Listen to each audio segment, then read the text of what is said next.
Everyone, welcome to A grade learning. आज हम लोग एमबीए का कुछ नया सब्जेक्ट पढ़ेंगे जो कि बिजनेस स्टैटिस्टिक्स एंड एनालिटिक्स है।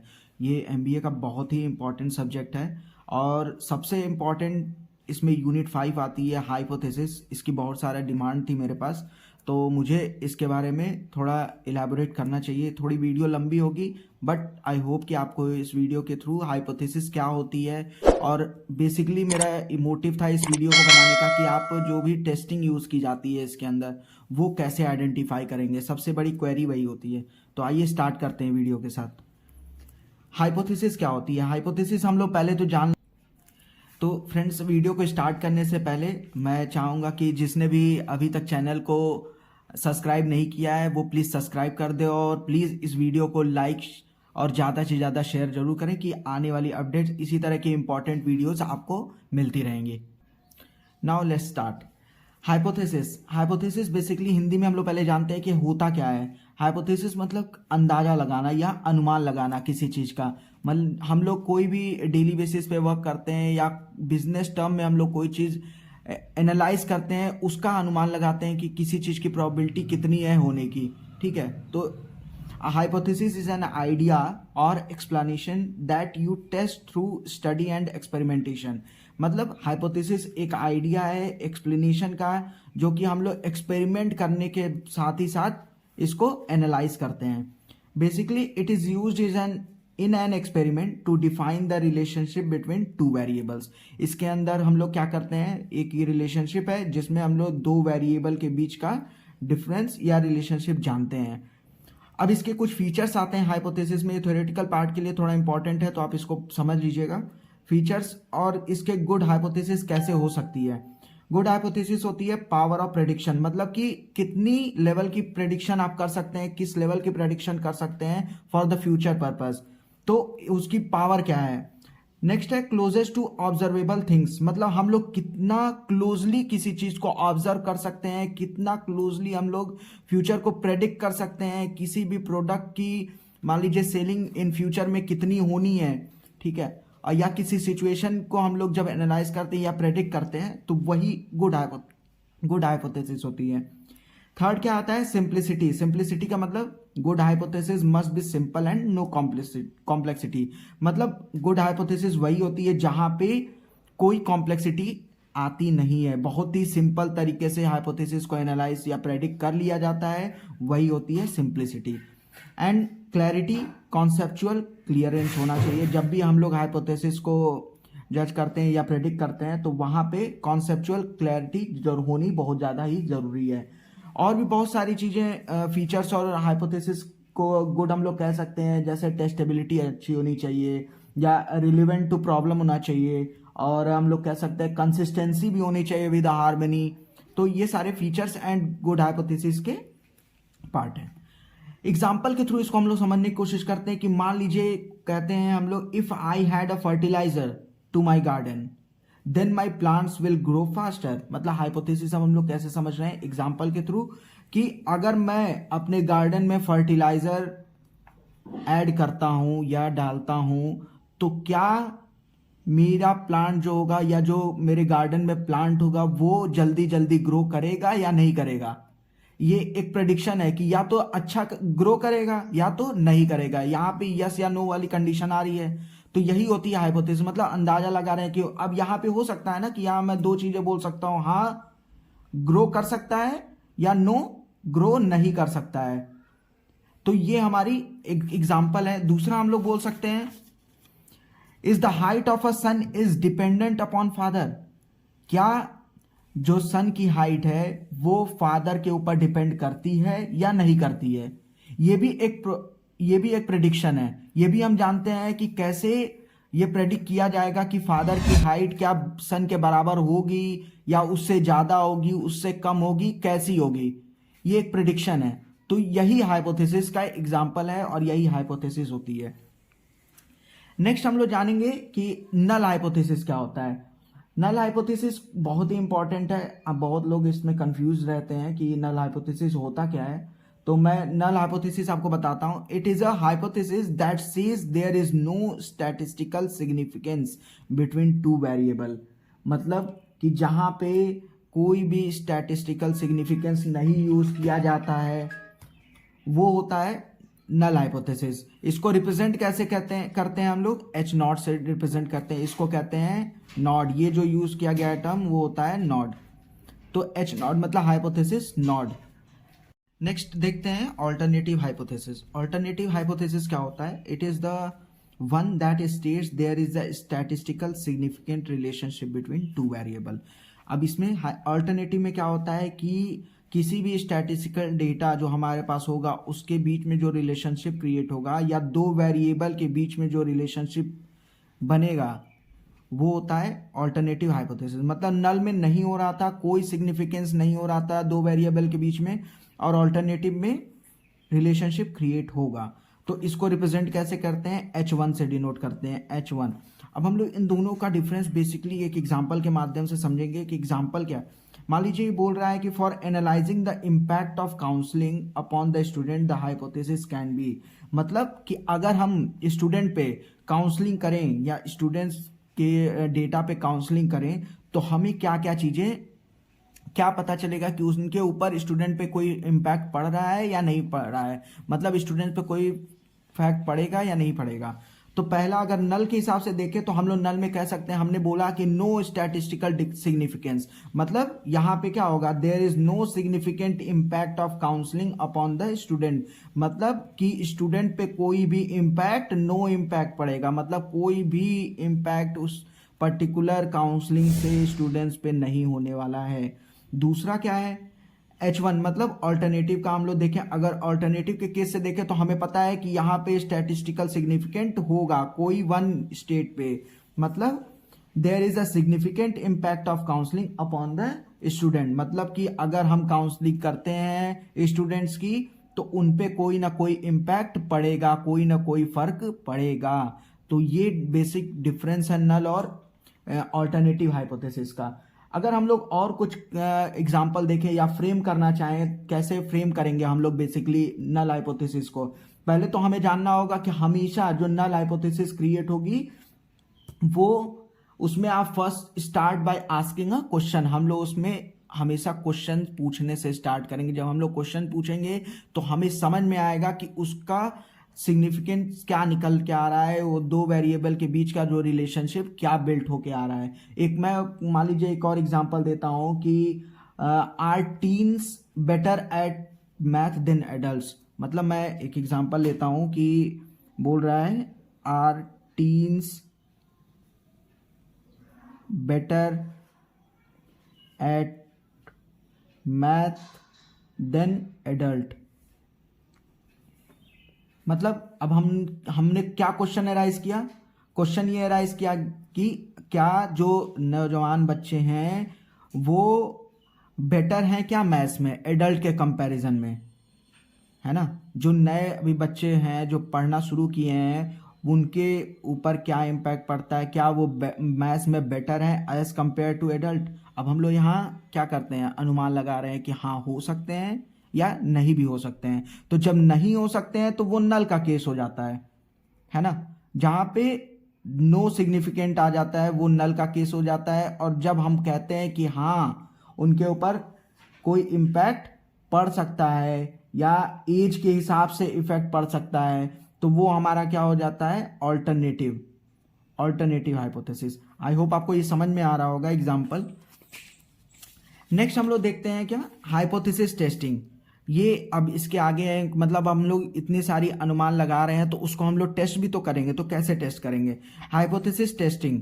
हाइपोथेसिस टेस्टिंग एक्चुअली ये इंट्रोड्यूस किया गया था किसके थ्रू, Ronald Fisher, Jerzy Neyman, Karl Pearson. ये बहुत पॉपुलर साइंटिस्ट है, इन्होंने बहुत सारे स्टैटिस्टिकल टूल्स और डेटा को एनालाइज किया था और उस पर कुछ फॉर्मूला बनाए थे। और एक आते हैं ईगन पियर्सन, इन्होंने हाइपोथेसिस टेस्टिंग को डिस्कवर किया था, इंट्रोड्यूस किया था। तो बेसिकली होता क्या है ये टेस्टिंग, ये स्टैटिस्टिकल मेथड होता है which is use in making statistical decision using an experimental data.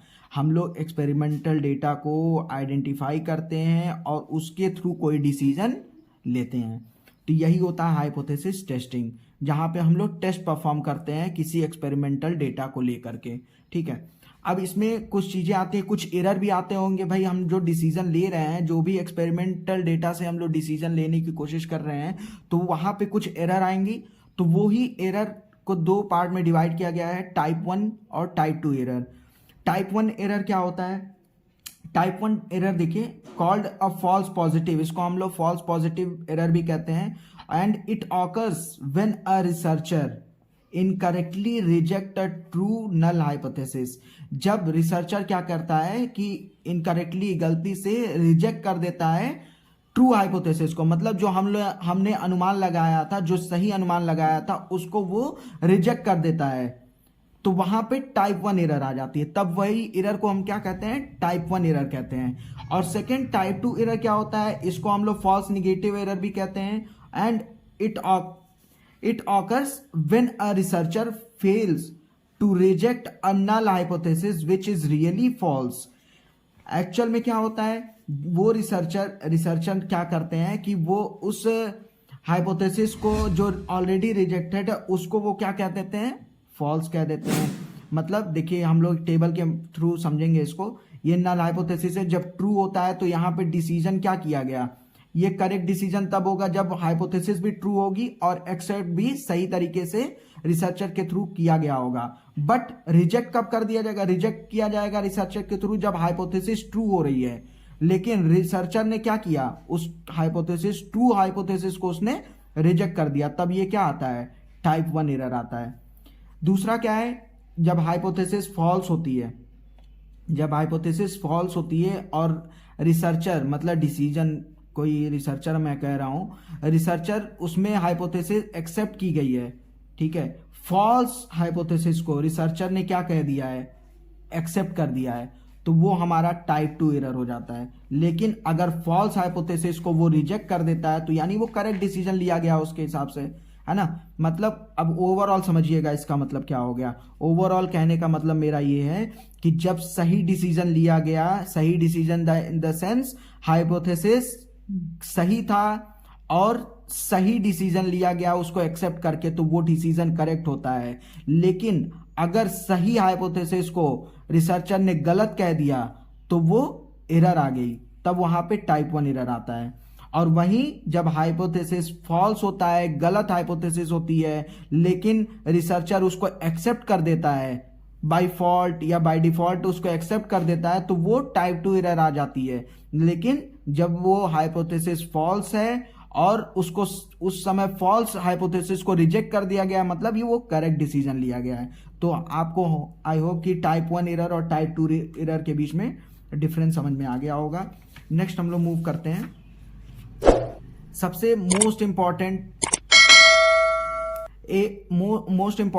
Different hypothesis testing के बारे में हम लोग पढ़ेंगे। देखिए, यहाँ 4 टाइप की टेस्टिंग आती हैं, परफॉर्म की जाती हैं। बेसिकली एग्जाम में ये जरूर आता है, इसके ऊपर न्यूमेरिकल आते ही आते हैं, ये 100% कंफर्म है। वैसे सबसे ज़्यादा मेरी जो सर्वे है, मैंने जो एनालाइज किया है प्रीवियस ईयर सेमेस्टर्स के पेपर से, सबसे ज़्यादा वहाँ काई स्क्वायर और टी टेस्ट के बारे में पूछा गया है। जेड टेस्ट और एफ टेस्ट थोड़ा कम पूछा गया है, बट आपको पूरा प्रिपेयर करना है, कॉन्सेप्ट आपको चारों के समझने हैं।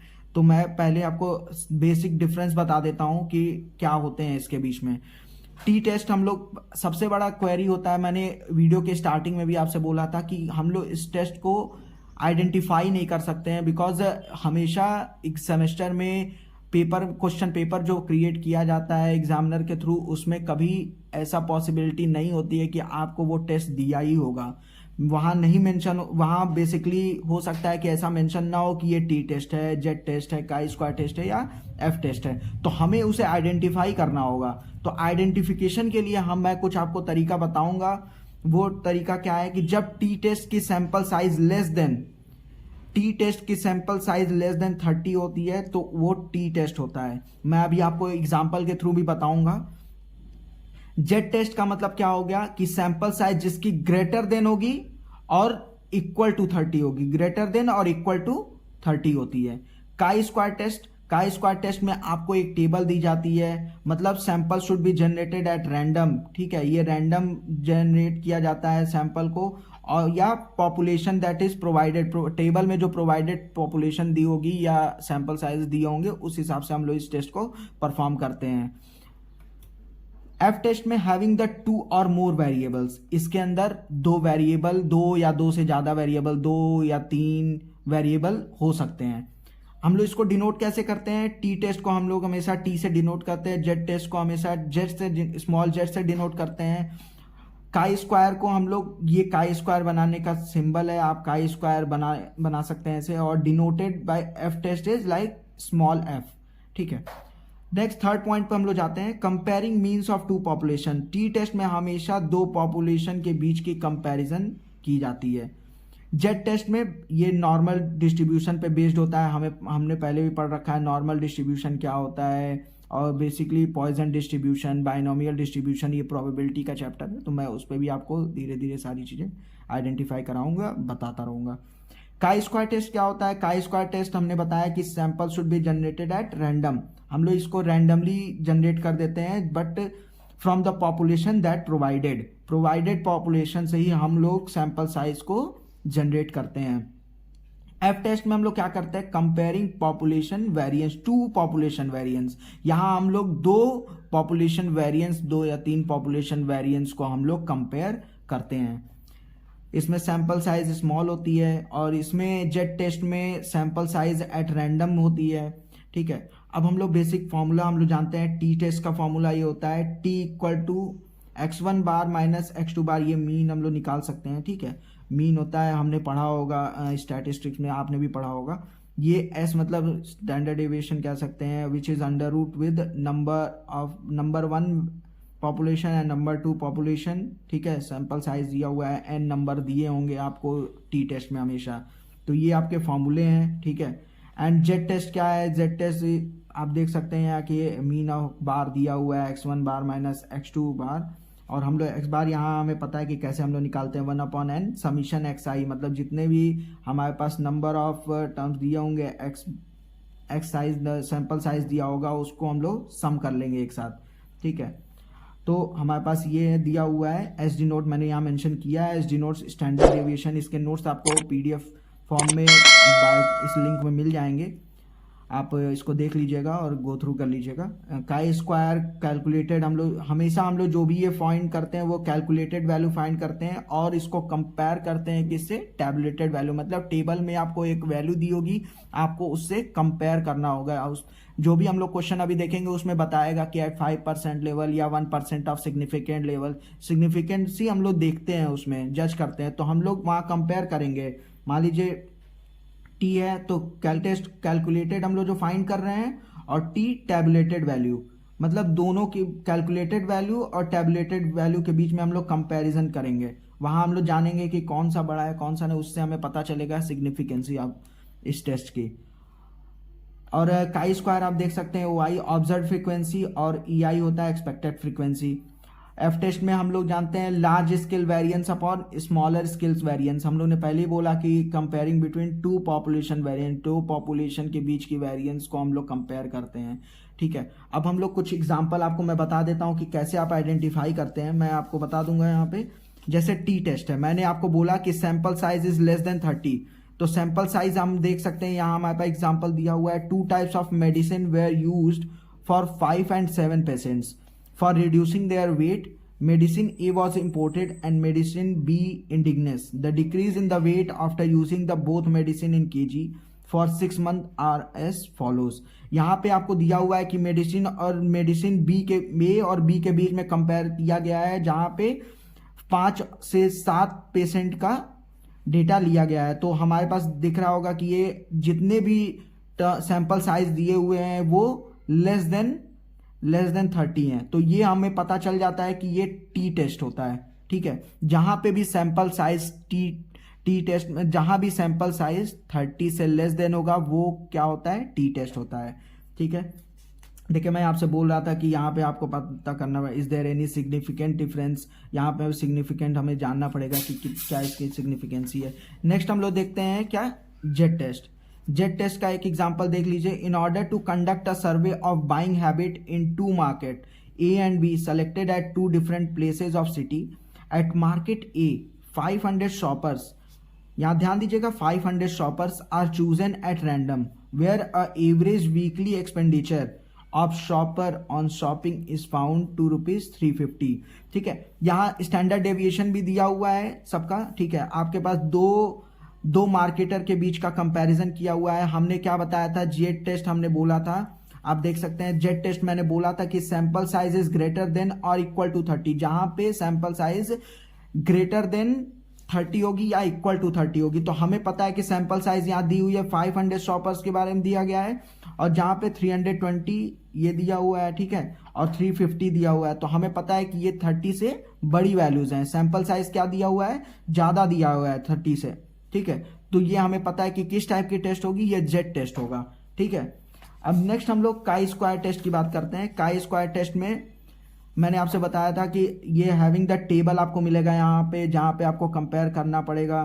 ठीक है, कंपैरिजन किस चीज का करेंगे आप, जैसे ऑब्जर्व फ्रीक्वेंसी और एक्सपेक्टेड फ्रीक्वेंसी के बीच में। तो मैं काई स्क्वायर टेस्ट की बात कर रहा हूँ, जहाँ पे 1600 फैमिलीज की बात की गई है, सेलेक्टेड रैंडमली ले लिया गया है, सिलस ऑफ फैमिली को हम लोगों ने रैंडमली सेलेक्ट कर दिया है एक सिटी से। ठीक है, और उनके बच्चे किसी स्कूल में जाते हैं, उनके चिल्ड्रंस किसी स्कूल में जाते हैं, और वो दो टाइप के स्कूल के बीच का कंपैरिजन डेटा निकाला गया है। एक पब्लिक स्कूल होते हैं, एक मतलब प्राइवेट स्कूल और गवर्नमेंट स्कूल, तो उनके बीच का ये डेटा निकाला गया और ये टोटल कॉस्ट फाइंड की गई है। ठीक है, तो ऐसा टेबल आपको कहीं मिल जाता है, किसी भी एग्जाम में आप जब बैठेंगे या जब भी हाइपोथेसिस से रिलेटेड, हाइपोथेसिस टेस्टिंग से रिलेटेड कोई क्वेश्चन आप सॉल्व करते हैं, तो आपको अगर ऐसा कोई टेबल, ठीक है, रैंडम टेबल या किसी में टोटल या ऐसा कुछ टेबल आपको आइडेंटिफाई किया जा दे सकते हैं आप, तो वो आपको पता चल जाएगा कि काई स्क्वायर टेस्ट होता है। ठीक है, नेक्स्ट क्या है, हम लोग नेक्स्ट एग्जाम्पल देख लेते हैं। एफ टेस्ट है। एफ टेस्ट में हम लोग जानते हैं, मैंने बताया था आपको कि एफ टेस्ट क्या होता है, कंपेयरिंग टू पॉपुलेशन वेरिएंस, मतलब हम लोग यहाँ पे दो वेरिएबल या दो पॉपुलेशन की वेरिएंस को हम लोग देखते हैं, आइडेंटिफाई करते हैं। ठीक है, in a sample of 8 observation the entirely of square deviation of things from the mean was 94.5। ठीक है, हमें देखिए यहाँ पे हमारे पास दिया हुआ है, वेरिएंस सारे दिए हुए हैं। हम जब इसको आपके पास मैं इसका सोल्यूशन पोस्ट कर दूंगा, ये आपको एफ टेस्ट है, यहाँ पे वेरिएंस दी गई है सबकी। ठीक है, वेरिएंस फाइंड करना है, जब हम लोग दोनों लार्ज स्केल वेरिएंस और स्मॉलर स्केल वेरिएंस दो चीज़ें आएंगी यहाँ पे। ये लार्ज स्केल वेरिएंस होता है और जो भी स्मॉलर वेरिएंस होता है उसके बीच का कंपैरिजन निकालते हैं, वही होता है एफ टेस्ट। आज आई होप कि आपको इस वीडियो के थ्रू आपको टेस्टिंग और हाइपोथेसिस, उसके एलिमेंट्स और नल हाइपोथेसिस क्या होता है, अल्टरनेटिव हाइपोथेसिस क्या होता है, समझ में आ गया होगा। बाकी इस वीडियो को लाइक, सब्सक्राइब और शेयर करना ना भूलें। Thank you.